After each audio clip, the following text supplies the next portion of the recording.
पनिया लेके मनाई हो शिव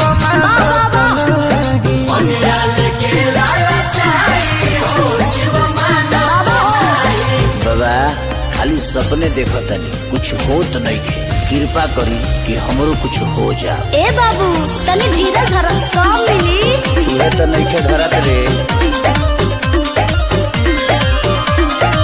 बाबा से कह माने आए बाना हीरो अभिले हमरा नजर में बाना जीरो। आए बनी भोला बाबा के पेटीएम नंबर देबे। अच्छा बाबा से कह माने आए बाना हीरो अभिले हमरा नजर में बाना जीरो। ए बाबू तो रोज तुझी को परेशानी है बाबा। आज हम तोरा तपस्या से परेशान हो गइल बानी, बोल तोरा के का दे दी। बाबा हमरा और कुछ ना चाहिए, बस 2 वक्त के रोटी दे दी जौना के रोज हम ताज होटल में जाके दम भर खाई। ना मन बे मार दब डमरुआ से कपड़ा फाटी जाई। किसिया गनी का अरे सुताला में देखनी हो राती के सपना बन गइल बानी अंबानी बाबा। सुताला में देखले हो तोहरे सपना बन गइल बानी अंबानी बाबा।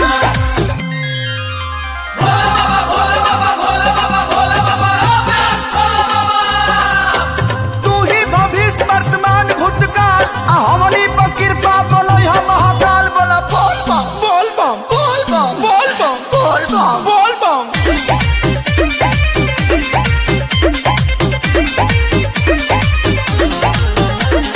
जानू अभी लइका बड़ा लइके के बाबू सोना के दरद बाबा रे बाबू।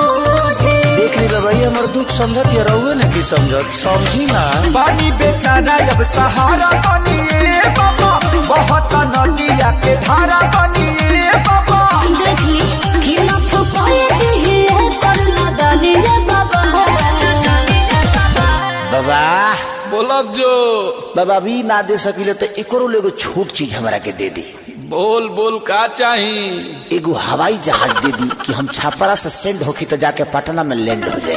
है त्रिशूलवा से दूहरा दे दे मनु तो मैं एंटरटेन भुला जीबे। ए भोला से तेरा नीति बतियाइबे। सॉरी बाबा सॉरी। सुताला में देखनी हो राती के सपना बन गइल बानी अंबानी बाबा। सुताला में देखले हो तोहरे सपना बन गइल बानी अंबानी बाबा।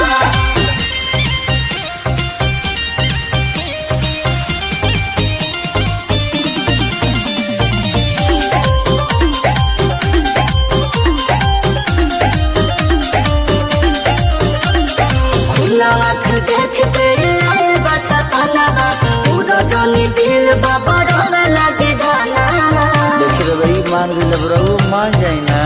अरे गांजा भांग लाइल बानी रउआ के चढ़ाई जवने बुझाता दे दिले के हम जाई। तू सोचा तनी का लखे सारे लखे इसके बात माने ना बाबा। पंकजों को विचार करी बाबा। आप चुप रहिए हम बोलेंगे।